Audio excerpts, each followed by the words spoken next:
Hello दोस्तों, आज हम पढ़ेंगे आइडियल ट्रांसफार्मर के बारे में। आइडियल ट्रांसफार्मर होता क्या है, आइडियल ट्रांसफार्मर का कैरेक्टरिस्टिक क्या है।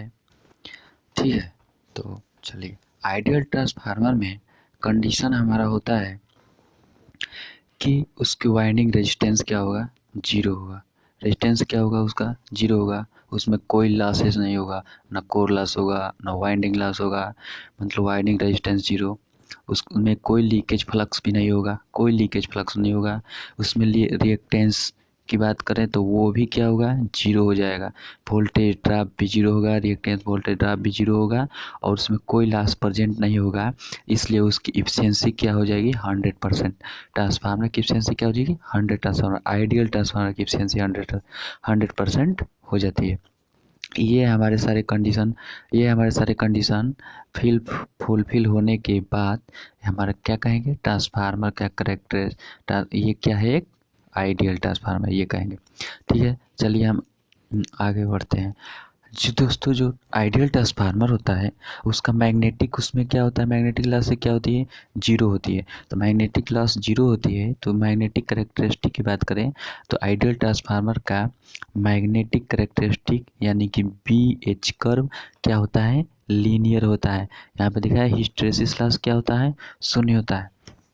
तो इसका BH कर्व क्या होगा, आपका एक लीनियर होगा। ठीक है, आगे बढ़ते हैं। तो characteristic of ideal transformer, ideal transformer का करेक्टरिस्टिक हम जब निकालते हैं तो इसमें कोई लॉसेज नहीं होगा।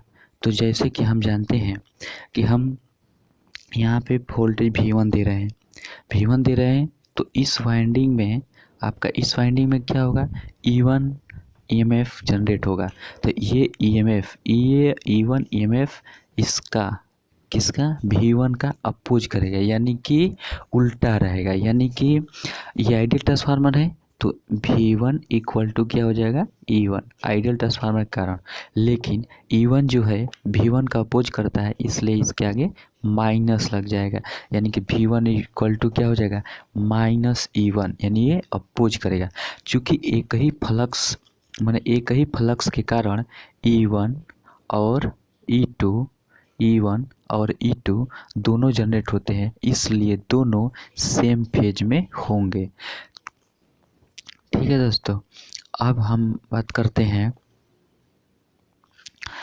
और चूँकि ये आइडियल ट्रांसफार्मर है, आइडियल ट्रांसफार्मर होने के कारण इसमें क्या होगा, E2 और E2 E2 E2 और E2 और ये V2 क्या होगा, सेम होगा, सेम मैग्नीट्यूड होगा। क्यों, क्योंकि इसमें कोई लॉसेज नहीं हो रही है, ये आइडियल ट्रांसफार्मर है इसलिए। आइए अब हम इसका कैरेक्टरिस्टिक निकालते हैं, कैसे खींचा जाएगा। तो देखिए, हम किसी एक, मतलब किसी भी चीज़ को रिफरेंस किसी भी चीज़ को रिफरेंस मान सकते हैं। जैसे कि हमने फाई को रिफरेंस मान लिया, फाई को रिफरेंस मान लिया, इसी फाई के कारण हमारा जो है मैग्नेटाइजेशन हो रहा है, ट्रांसफार्मर में मैग्नेटाइजेशन हो रहा है। तो मैग्नेटाइजेशन करंट क्या हो जाएगी, इसी के फेज में जाएगी, जो आई म्यू से दर्शाया गया है, जिसको आई म्यू इक्वल टू IM, यानी कि मैग्नेटाइजेशन करंट भी हम कह सकते हैं। ठीक है, ये भी कह सकते हैं। ठीक है, तो मैग्नेटाइजेशन करंट जो है हमारा, वो क्या हो जाएगा, वो फाई के सेम फेज में हो जाएगा, चूँकि ठीक है। अब फाई से V1 इक्वल टू क्या हो जाएगा हमारा, -E1, समझ रहे हैं। तो हमारा यहाँ पे E1 जो हम ये बनाए हैं, E1, इस E1 के फेज में E2 होगा, क्योंकि सेम फाई फ्लक्स से क्या होता है, जनरेट होते हैं। और E2 के इक्वल टू में हमारा क्या हो जाएगा, V2, क्योंकि आइडियल ट्रांसफार्मर है तो दोनों का मैग्नीट्यूड क्या होगा, सेम होगा। तो फाई से 90 डिग्री लैग कर, V1 से 90 डिग्री लैग करके हमारा क्या बनता है, फाई1, वो फाई मतलब फ्लक्स बनता है। ठीक है, ये बनता है। अब हम, तो ये हो गया। अब हम इसके चूँकि V1 के अपोज में हमारा E1 होता है, इसलिए हम नीचे ये क्या कर दिए हैं, नीचे उसके जस्ट अपोज यानी 180 डिग्री पे जस्ट अपोज E1 ग्राफ खींचा गया है। चूँकि कोई लॉस नहीं हो रहा है, इसलिए हमारे जो ये IM को करंट है, IM जो करंट है, मैग्नेटाइजेशन करंट है, वो फाई के सेम फेज में है और कोई लॉस न होने के कारण कोई और करंट ट्रांसफार्मर में फ्लो नहीं करता है दोस्तों। कोई मतलब करंट फ्लो, केवल मैग्नेटाइजेशन होगा, क्योंकि कोई लॉस नहीं होते तो लॉस करंट कोई फ्लो नहीं करेगा।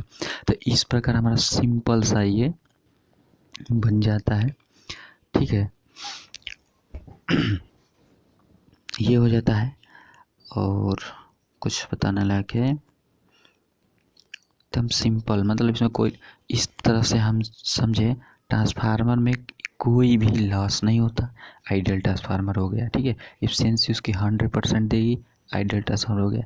इसका करेक्टरिस्टिक जो क्या होता है, BH मैग्नेटिक करेक्टरिस्टिक क्या होता है, लीनियर होता है। और आपसे पूछ दे कि आइडियल ट्रांसफार्मर का करेक्टरिस्टिक क्या होगा, तो आप बताएंगे कि इसका करेक्टरिस्टिक लीनियर होता है, ठीक है, क्योंकि इसमें कोई हिस्टैरिसीस लॉस नहीं होता है।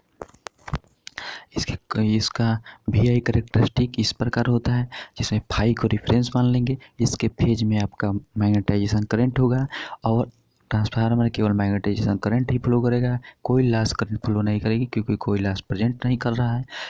और फाई से 90 डिग्री पर हमारा वोल्टेज होगा, और वोल्टेज V1 जो होगा उसके अपोज हमारा जो E1 वोल्टेज होगा, जो हम ये देख रहे हैं कि E1 वोल्टेज क्या है, E1 क्या है, V1 के उल्टा होगा, क्योंकि V1 के कारण ही E1 हमारा जनरेट हो रहा है। तो ये E1 लेंज लॉ के नियम के अनुसार E1 V1 का अपोज करेगा, चूँकि इसलिए हम यहाँ पे क्या किए हैं, V1 के जस्ट अपोज में 180 डिग्री पर E1 किए हैं, E1 ग्राफ किए हैं।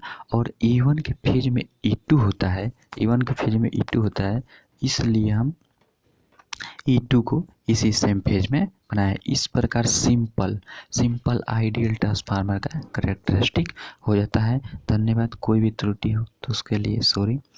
और आगे और भी वीडियो देखने के लिए आप कमेंट करिए आपको क्या चाहिए, तो हम आपको प्रोवाइड करेंगे बहुत आसान भाषा में दोस्तों, बहुत आसान भाषा में, ठीक है। Thank you.